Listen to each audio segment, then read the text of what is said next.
is set to be the year the world fully embraces the electric car. We'll see a global tipping point for drivers as electric models start competing with petrol and diesel cars head-to-head. In 2018, for the first time, we're going to see that it's cheaper to buy an electric car than a petrol or diesel car. And by cheaper, we mean the total cost of ownership. We're going to see acceleration of the whole idea of cars powered by electricity. But we'll also be confronted with the uncomfortable truth about the impact of going electric.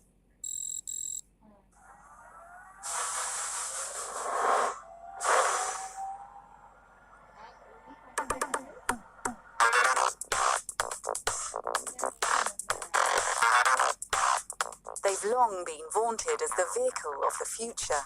Hardly an electric car, more like an electric bath chair.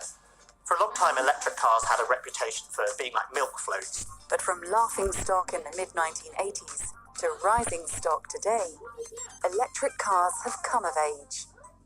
New technology means the range is much better, and some of these cars can outperform the fastest supercars when it comes to acceleration. Batteries are much cheaper and better than they used to be. A better battery has been the holy grail of the electric car makers for some time. Prices of batteries have more or less halved since about 2012. In 2013, a Nissan Leaf could travel about 120 kilometres. Now, cars are travelling 500 kilometres on a single charge. 2018 will be a tipping point for the adoption of electric cars, because the more people who do it, the more other people will want to do it. There will be demand to build charging points and other infrastructure for them, and that will make other people more likely to buy electric cars.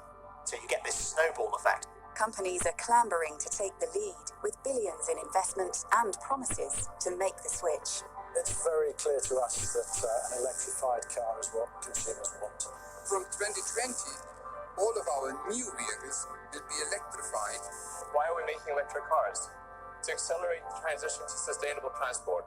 But it's pressure from governments that's driving this push from the industry. We've seen Britain and France saying you're not going to be able to buy a purely fossil fuel car by 2040.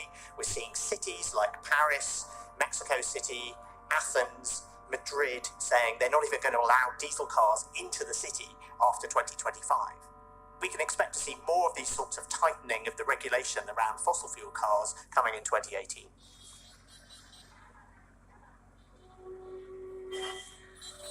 And it's an unlikely country that's leading the pack. All the action on electric vehicles is happening in China. It wants to become a leader in the production of electric vehicles, just as it is not a leader in the production of the internal combustion engine. In 2016, China bought more than 40% of the world's electric cars. China is very well aware that pollution is a hot-button issue, politically, socially, culturally, and so if they can get more electric vehicles onto the streets, it does look as though they're doing something to tackle that. These fume-free cars will make our cities cleaner. The electric vehicle industry sells itself to consumers as this futuristic, environmentally friendly means of transport. But uncomfortable truths lurk behind the electric car revolution. The dirty secret of electric vehicles is that often they're powered by electricity that itself is produced by dirty fuels such as coal. In order to be fully clean, they need a clean grid, and that can cost trillions of dollars. The rise of electric cars will challenge the world's thirst for oil. It could spark a global shift of power from countries that have enjoyed the influence that oil has brought.